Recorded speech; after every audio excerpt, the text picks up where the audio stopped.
नमस्कार, मंडल news bulletin में आपका स्वागत है। आइए पेश करते हैं आज के प्रमुख व मुख्य समाचार।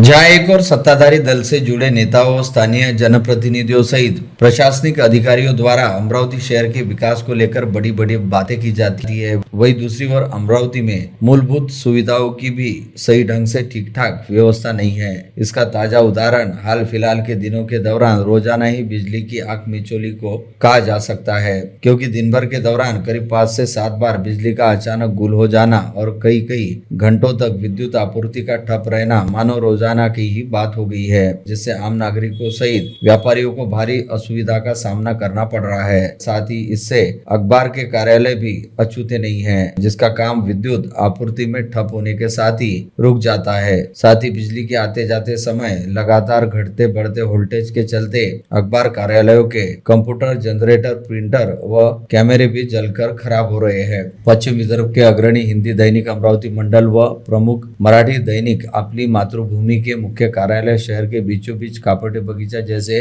प्रमुख स्थल पर स्थित है, जिनके पास ही इरविन अस्पताल सहित कई निजी अस्पताल व कुछ प्रमुख सरकारी कार्यालय भी है। परंतु अमरावती मंडल व अपनी मातृभूमि के कार्यालय सहित कापटे बगीचा परिसर की विद्युत आपूर्ति भी महावितरण द्वारा दिन में 5-5 बार बिना किसी अधिसूचना के खंडित की जा रही है, जिसके चलते अच्छी खासी रफ्तार में चलने वाला कामकाज एक झटके के साथ ही अचानक ही ठप हो जाता है। वही एक बार गुल हुई बिजली दोबारा वापस कब आएगी और इसके कितनी देर बाद फिर गुल हो जाएगी, इसका भी कोई अता पता नहीं रहता।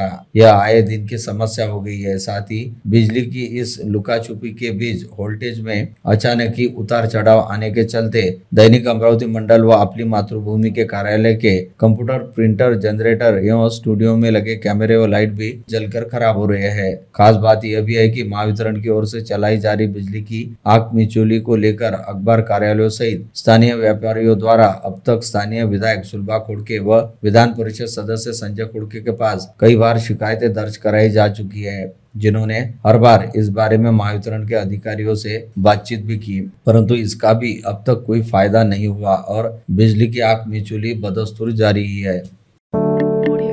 हाल ही में राज्य के राजस्व मंत्री व जिला पालक मंत्री चंद्रशेखर बावनकुले की प्रमुख उपस्थिति के बीच मनपा में आयोजित बैठक के दौरान स्थानीय विधायक सुलभा खोड़के तथा राकापा नेता व विधान परिषद सदस्य संजय खोड़के ने मनपा प्रशासन द्वारा अपनी अनदेखी किए जाने और जनप्रतिनिधियों को विश्वास में लिए बिना मनमाने ढंग से काम करने का आरोप लगाया था। साथ ही मनपा की ओर से किए जा रहे कई कामों को लेकर जबरदस्त आपत्ति भी दर्ज कराई थी, जिसके बाद आज मनपा प्रशासन द्वारा विधायक खोड़के दंपति को चर्चा में विचार विमर्श हेतु मनपा मुख्यालय में बैठक के लिए आमंत्रित किया गया और इस बैठक में विधायक खोड़के दंपति द्वारा रखे गए विभिन्न विषयों पर बेहद अनुकूल ढंग से विचार विनिमय भी हुआ, जिसमें सबसे प्रमुख मुद्दा मनपा मुख्यालय को मौजूद जगह से स्थानांतरित करने हेतु मनपा की नई प्रशासनिक इमारत के निर्माण का रहा, जिसे लेकर विधायक खोड़के दंपति द्वारा प्रस्ताव रखा गया। मौजूदा मनपा मुख्यालय के पास स्थित मनपा शहर के बीचों बीच रहने वाले नेहरू मैदान में मनपा की नई प्रशासनिक इमारत का निर्माण किया जाए,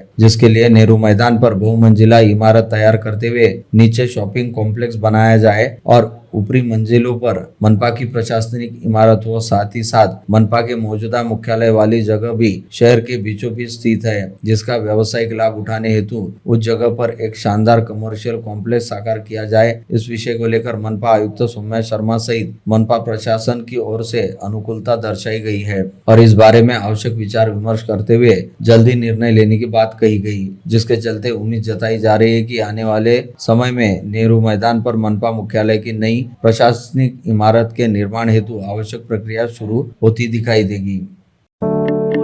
जिला परिषद व पंचायत समिति के आगामी चुनाव को ध्यान में रखते हुए सोमवार 13 अक्टूबर को मुख्यमंत्री देवेंद्र फडणवीस अमरावती के दौरे पर आ रहे हैं। 13 अक्टूबर को सुबह 8:30 बजे विशेष विमान के जरिए अमरावती विमानतल पर पहुंचते ही सीएम देवेंद्र फडणवीस सीधे बडनेरा के पास स्थित प्राध्यापक राम मेघे अभियांत्रिकी महाविद्यालय परिसर पहुंचेंगे, जहां पर मेघे कॉलेज के सभागार में भाजपा की संभाग स्तरीय बैठक आयोजित है। इस बैठक में अमरावती जिला संभाग में शामिल यवतमाल, अकोला, वाशिम व बुल्डाना जिलों के सभी भाजपा नेताओं व प्रमुख पदाधिकारियों की उपस्थिति रहेगी, जिनसे संवाद साधते हुए सीएम फडणवीस द्वारा जिप व पंचायत समिति के चुनाव सहित स्थानीय स्वायत्त निकायों के चुनाव हेतु भाजपा के प्रचार अभियान का श्रीगणेश किया जाएगा। इस बैठक में भाजपा के प्रदेशाध्यक्ष रविंद्र चौहान तथा अमरावती के जिला पालक मंत्री चंद्रशेखर बावनकुले व अकोला के जिला पालक मंत्री आकाश पुणकर सहित भाजपा के सभी मौजूदा व भूतपूर्व सांसदों एवं विधायकों के साथ साथ शहराध्यक्ष, जिलाध्यक्ष, तहसील अध्यक्ष व महामंत्री जैसे प्रमुख पदाधिकारियों की उपस्थिति रहेगी। अमरावती जिले के ओलावृष्टि अधिक वर्षा से प्रभावित किसानों को न्याय दिलाने के लिए विधायक रवि राणा और पूर्व सांसद नवनीत राणा ने मुख्यमंत्री देवेंद्र फडणवीस व राजस्व व पालक मंत्री चंद्रशेखर बावनकुले से तत्कालिक हस्तक्षेप की मांग की है। उन्होंने आग्रह किया है कि शासन द्वारा घोषित राहत पैकेज से वंचित तहसीलों को शामिल किया जाए और अमरावती जिला संपूर्ण रूप से गीला, अकाल व अतिवृष्टि प्रभावित क्षेत्र घोषित किया जाए। साथ ही किसानों को दिवाली से पहले 100% मुआवजा देने की मांग भी रखी गई। बीजेपी ने अमरावती जिले की 8 तहसीलों को भी राज्य सरकार द्वारा घोषित खेतीबाड़ी के विशेष सहायता पैकेज में शामिल करने की मांग की। पार्टी के जिला अध्यक्ष रविराज देशमुख ने आज पदाधिकारियों के साथ जिलाधीश से भेंट कर उन्हें निवेदन सौंपा। निवेदन की कॉपी मुख्यमंत्री और कृषि मंत्री को भी भेजे जाने की जानकारी रविराज देशमुख ने दी। सीटूर अभा किसान सभा ने आज राज्यव्यापी आंदोलन अंतर्गत याबीट कलेक्टर पर तीखा प्रदर्शन कर सरकार की खेती किसानी के लिए घोषित सहायता को नाकाफी बताते हुए प्रति एकड़ 50,000 देने की मांग बुलंद की। दिन भर का धरना इंडियन ट्रेड यूनियन ने रखा, जिसका नेतृत्व कॉमरेड कुमार पांडे, देवीदास राउत, श्याम शिंदे ने किया। सैकड़ों की संख्या में किसान सभा कार्यकर्ता व पदाधिकारी आंदोलन में सहभागी हुए। अमरावती शहर के पूर्व पालक मंत्री व विधायक तथा शिवसेना शिंदे गट नेता जगदीश गुप्ता ने निजी ट्रैवल्स बसों से यात्रा करने वाले यात्रियों की समस्या पर ध्यान आकृष्ट किया। उन्होंने वेलकम पॉइंट पर यात्रियों की व्यवस्था और लूट की और शासन प्रशासन का ध्यान आकृष्ट करने का प्रयत्न करते हुए वहां नागरिक सुविधाओं के साथ सुरक्षा व्यवस्था मुहैया कराने की मांग बुलंद की है। 4 बार विधायक रहे जगदीश गुप्ता ने प्रशासन को खुला पत्र लिखा है, जिसमें उन्होंने कहा कि अमरावती शहर के नागरिकों को बाहर गाँव जाने के लिए ट्रैवल्स कंपनी ने national highway number 6 welcome point के स्थान पर निर्धारित किए। लंबी दूरी के जैसे पुणे, नासिक, औरंगाबाद, हैदराबाद, मुंबई जैसे शहर के लिए आने जाने के लिए बड़ी संख्या में नागरिक ट्रैवल्स द्वारा यात्रा करने के लिए आते हैं। कांग्रेस के महिला सेल ने भी प्रधान न्यायाधीश जस्टिस भूषण गवई के भरी अदालत में कथित अपमान के विरोध में सड़कों पर उतरकर प्रदर्शन किया। महिला अध्यक्ष जयश्री वानखड़े के नेतृत्व में कलेक्टर को निवेदन देकर वकील राकेश किशोर और मनुवादी प्रवृत्तियों को समर्थन देने संगठनों पर कार्रवाई की मांग की।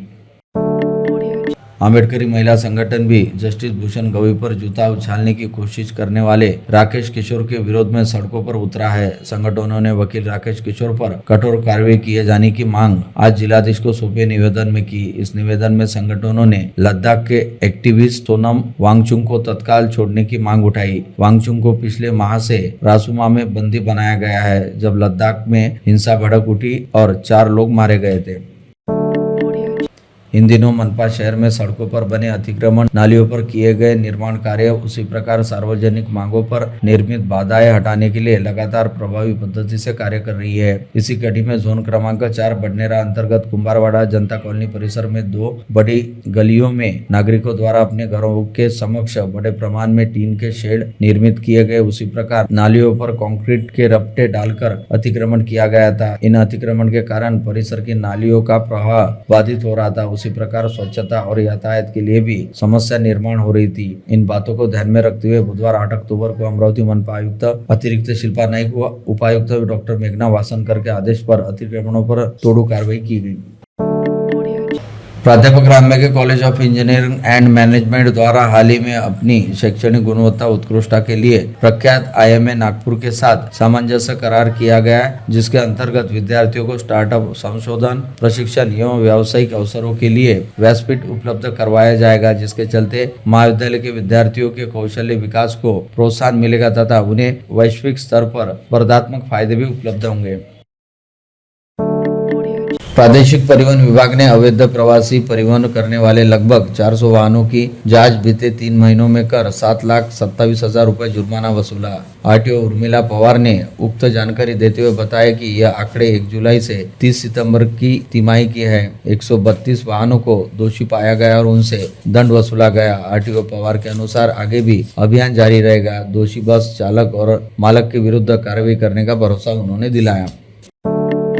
शहर के पश्चिमी क्षेत्र में धर्मकांटा परिसर स्थित डॉक्टर सईद खान द्वारा संचालित मस्कत अस्पताल में कल देर रात उस समय हंगामा मच गया जब करीब 6 दिन पहले हाथ में फ्रैक्चर रहने के चलते इलाज हेतु भर्ती कराई गई 46 वर्षीय महिला की इलाज के दौरान अचानक ही मौत हो गई। इस समय महिला मरीज के परिजनों ने अस्पताल के डॉक्टरों पर इलाज में लापरवाही कर आरोप लगाते हुए जमकर हंगामा मचाया, जिससे स्थिति तनावपूर्ण हो गई थी। इस घटना की जानकारी मिलते ही पुलिस का दल तुरंत मौके पर पहुंचा तथा हालात को नियंत्रित किया गया। इसके साथ ही तो महिला मरीज के शव को पुलिस ने अपने कब्जे में लेकर पोस्टमार्टम हेतु जिला शवागार पहुंचाया, जहां पर आज सुबह उक्त महिला के शव की पोस्टमार्टम की प्रक्रिया पूरी की गई। ऐसे में पुलिस द्वारा उक्त महिला की पोस्टमार्टम रिपोर्ट मिलने की प्रतीक्षा की जा रही है।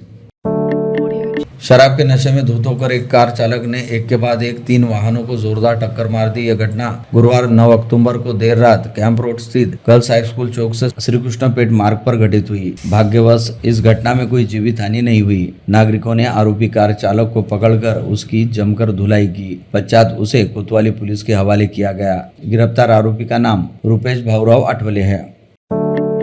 त्योहार आते ही शहर में चोरी और चेन स्नैचिंग की घटनाओं में हर बार इजाफा होता है। गुरुवार की रात स्पोर्टिंग बाइक पर सवार 2 लुटेरों ने शहर के राजापेट और बडनेरा थाना क्षेत्र में महिला के गले से 55 ग्राम की 2 सोने की चेन झपट ली और पलायन कर दिया। इस घटना से पुलिस महकमे में हड़कंप मच गया। सीसीटीवी फुटेज के आधार पर पुलिस ने चेन स्नैचरों की तलाश शुरू की है। राजापेट थाना क्षेत्र के गणपति नगर निवासी लीला गणपतराव कंगाले नामक महिला गुरुवार शाम को दिल्ली पब्लिक स्कूल समीप गोपाल किराने से थोड़ी ही दूरी पर क्रांति कॉलोनी मार्ग पर इवनिंग वॉक कर रही थी। अंजनगांव सुरजी तहसील अंतर्गत सातपुड़ा पर्वत श्रृंखला की तलहटी में स्थित तथा लगभग सुनसान पड़े पलसखेड़ गढ़ी के कौशिक शेख महाराज संस्थान के गर्भगृह में गुप्त धन प्राप्त करने की लालसा के तहत कुछ अज्ञात लोगों ने खुदाई कर डाली। यह मामला गुरुवार की दोपहर में उजागर हुआ, जिसे लेकर नीमखेत के सरपंच कुलदीप पवार ने अंजनगांव पुलिस थाने पहुंचकर शिकायत दर्ज कराई। पश्चात अंजनगांव पुलिस का दल तुरंत मौके पर पहुंचा तथा अमरावती से डॉग स्क्वाड भी मौके पर बुलाया गया। साथ ही अंजनगांव सुरजी पुलिस ने जादू टोना प्रतिबंधक धाराओं के तहत आपराधिक मामला दर्ज करते हुए जांच शुरू की। अमरावती जिले के ग्रामीण क्षेत्र में वाहन चोरी की लगातार बढ़ती घटनाओं को ध्यान में रखते हुए ग्रामीण पुलिस की अपराध शाखा द्वारा शुरू की गई समांतर जांच के तहत ग्रामीण एलसीबी के दल ने परतवाड़ा उपविभाग में पेट्रोलिंग के दौरान गुप्त सूचना के आधार पर अक्षय सहदेवराव जोंधले इनको हिरासत में लिया, जिनके पास से चोरी की 3 दुपहिया वाहन भी जब्त की गई। वही इस कार्यवाही के समय मौका पाकर एक आरोपी भाग निकला।